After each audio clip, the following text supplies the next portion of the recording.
Hello guys, welcome back to our channel. मैं हूं हर्ष और आपका इस वीडियो में स्वागत है। तो पिछले कुछ वीडियो में हम लोगों ने इलेक्ट्रिसिटी का पार्ट 1 और पार्ट 2 किया था। तो इस वीडियो में हम इसका पार्ट 3 करेंगे, जो इसका आखिरी पार्ट है। तो चलिए वीडियो को स्टार्ट करते हैं। तो पहला जो टॉपिक आ रहा है वो है resultant resistance of 3 resistors combined in series. तो सीरीज में कॉम्बिनेशन रेजिस्टेंस क्या होता है? तो सीरीज में तो पोटेंशियल डिफरेंस गाइस चेंज होता है और करंट सेम रहता है। तो V1 चेंज होगा V1 V2 V3 में, और रेजिस्टेंस होगा R1 R2 R3, जो कि आपको फिगर में दिख रहा है। तो ओम्स लॉ से हमारे पास आ जाएगा V1 is equal to IR1, V2 is equal to IR2 and V3 is equal to IR3। और V is equal to V1 plus V2 plus V3 है, क्योंकि ये टोटल वोल्टेज है और ये उसका सम है। तो यहाँ पे V is equal to IR1 plus IR2 plus IR3 आ गया। तो यहाँ पे I कॉमन हो गया, तो यहाँ पे IR आ गया। ये इक्विवेलेंट रेजिस्टेंस हमने यहाँ पे मान लिया था गाइज, आप देख सकते हैं यहाँ पे हमने मान लिया था। तो V इजिकल टू IR होता है ओम्स लॉ से, तो IR दोनों तरफ आ गया और I कट गया। तो R is equal to R1 plus R2 plus R3। तो अब आगे बढ़ते हैं। तो अब हम रिजल्टेड रेजिस्टेंस पैरेलल कॉम्बिनेशन में देखेंगे। तो पैरेलल कॉम्बिनेशन में I चेंज होता है, वोल्टेज सेम रहता है। तो I यहाँ पे आप देख सकते हैं I1 I2 I3 है और रेजिस्टेंस R1 R2 R3 है।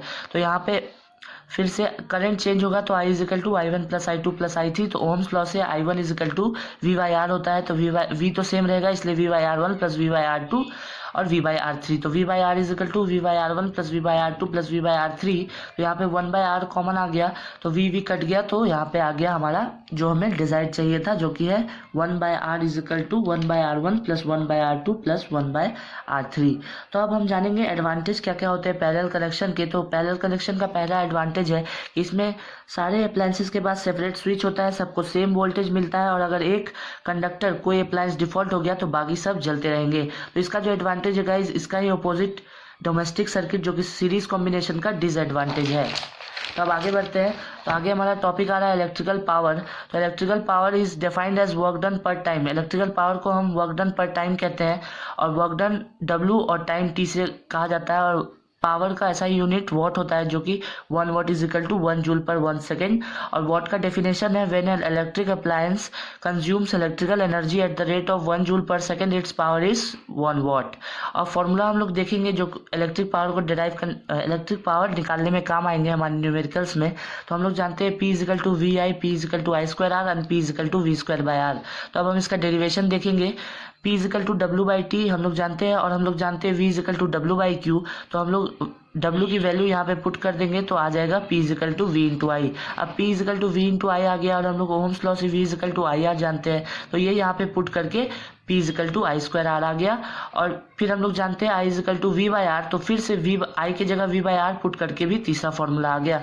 और एक बात आती है कि जब कहा जाता है कि कोई कंडक्टर का रेटिंग 100 वाट है, तो इसका मतलब है वो कंज्यूम कर रहा है energy at the rate of 100 joule per second. तो चलिए आगे बढ़ते हैं। तो आगे हमारा जो टॉपिक आ रहा है वो है इलेक्ट्रिकल एनर्जी। तो energy is defined as the product of power and time. इसका ऐसा यूनिट जूल होता है गाइस, और इसका कॉमर्शियल यूनिट होता है kWh, जो कि किलोवाट आवर, और 1 kW इज इक्वल टू 1000 वाट होता है। और 1 kWh का डेफिनेशन है, 1 kWh is the amount of electrical energy consumed when an electrical appliance having a power rating 1 kilowatt used for 1 hour. 1 kWh वो अमाउंट है इलेक्ट्रिकल एनर्जी का जब इलेक्ट्रिकल पावर 1 किलोवाट होता है और वो 1 घंटे के लिए यूज हुआ हो। और 1 kWh और जूल का रिलेशन यहाँ पे हमने कैसे निकाला है आप देख सकते हैं गाइस। तो इसका वैल्यू होता है 3.6 इंटू 10⁶। अब बात करते हैं हीटिंग इफेक्ट ऑफ करंट की। तो heating effect of current state करता है कि जो हीट प्रोड्यूस होता है वो स्क्वायर ऑफ करंट, रेजिस्टेंस और टाइम से डायरेक्टली प्रोपोर्शनल होता है, जो कि ये फॉर्मूला आप देख सकते हैं। और ऐसा यूनिट ऑफ हीट होता है जूल। तो अब बात करते हैं हम लोग इसकी डेरिवेशन की। तो हम लोग जानते हैं work done is equal to Q/V होता है, और Q is equal to I into T होता है, जो कि I के फॉर्मूला से, करंट के फॉर्मूला से आया। और ओम्स लॉ से हम लोग जानते हैं V इजिकल टू IR आता है। तो अब हम यही बैठा देंगे यहाँ पे, और आ जाएगा W is equal to I² RT। तो अब हम लोग W की जगह पे H भी लिख सकते हैं, ये आपके NCERT बुक में दिया हुआ गाइज, मैंने खुद से नहीं बनाया इसे। तो अब इससे हमें पता चलता है कि H directly proportional to I², H directly proportional to R and H directly proportional to T। तो अब आइए 5 इंपॉर्टेंट न्यूमेरिकल्स करते हैं, एक्सेप्ट NCERT, मतलब NCERT के न्यूमेरिकल्स नहीं, वो तो हम NCERT सॉल्यूशंस में देखेंगे ही गाइस। तो पहला जो क्वेश्चन आ रहा है वो है बहुत इंपॉर्टेंट है, इजी है। A copper wire of length 2 metre Area of cross section 1.7 into 10 to the power minus 6 meter square has a resistance of 2 into 10 to the power minus 2 ohm. Calculate resistivity. तो resistivity निकालने कहा गया है तो उसका formula RA/L है। तो R दिया हुआ है तो यहाँ पे R और A की वैल्यू हमने और L की वैल्यू बैठा दी, तो यहाँ पे आंसर आ गया हमारा 1.7 into 10 to the power minus 8 ohm metre. तो आइए अब दूसरे न्यूमेरिकल की तरफ बढ़ते हैं। तो दूसरा न्यूमेरिकल है हमारा ए 6 ohm resistance wire is doubled up by folding, calculate new resistance of the wire. तो हम लोग पहला जो रेजिस्टेंस जिसका वैल्यू 6 दिया हुआ था उसका हम लोग लेंथ L मान लेंगे, एरिया A मान लेंगे और रेजिस्टिविटी P मान लेंगे जो कि रो है। तो इसका फॉर्मूला हम लोग जानते हैं रो L/A रेजिस्टेंस का।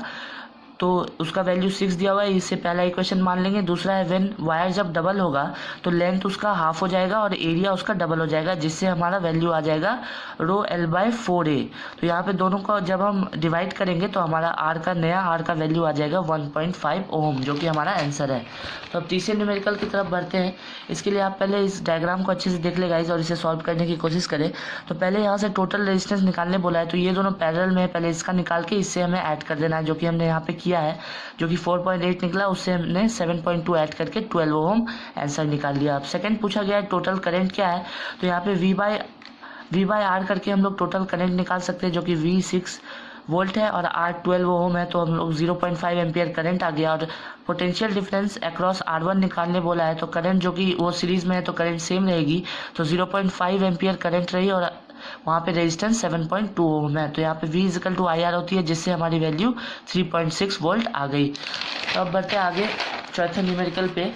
जो हमारा चौथा न्यूमेरिकल है थोड़ा बड़ा है guys. A bulb is rated at 200 volt 100 watt, what is resistance. इसका रेजिस्टेंस निकालना है। वैसे 5 बल्ब जले हैं 4 घंटे के लिए, तो उसका kWh निकालना है और उसका कॉस्ट निकालना है।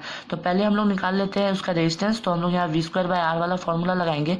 तो यहाँ पे पावर दिया हुआ है, जिससे हमारा रेजिस्टेंस आ गया 400 ओम। अब हम इलेक्ट्रिकल एनर्जी जो कंज्यूम हुई है वो निकालेंगे।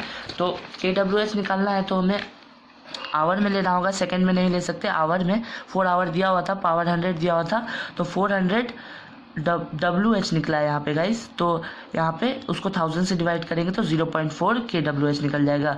तो अब वैसे ही 5 बल्ब जले हैं तो टोटल kWh 2 kWh हो जाएगा। और अगर कॉस्ट की बात करें तो एक यूनिट का कॉस्ट 4.60 था, तो 2 यूनिट आए हैं, 2 kWh आया, जो कि उसका कमर्शियल यूनिट होता है, तो उसका आंसर आ जाएगा 9.20। तो अब बढ़ते हैं अपने आखिरी न्यूमेरिकल की तरफ, जो कि है a potential difference of 250 volt is applied across a resistance of 500 ohm in an electric iron, calculate current and heat produced in 10 second.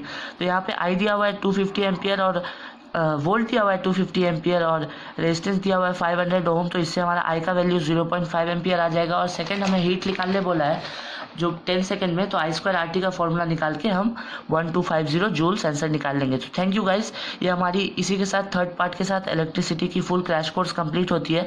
Thank you all, hope you guys like my video. If you like my video please like share and subscribe. Thank you all, bye bye.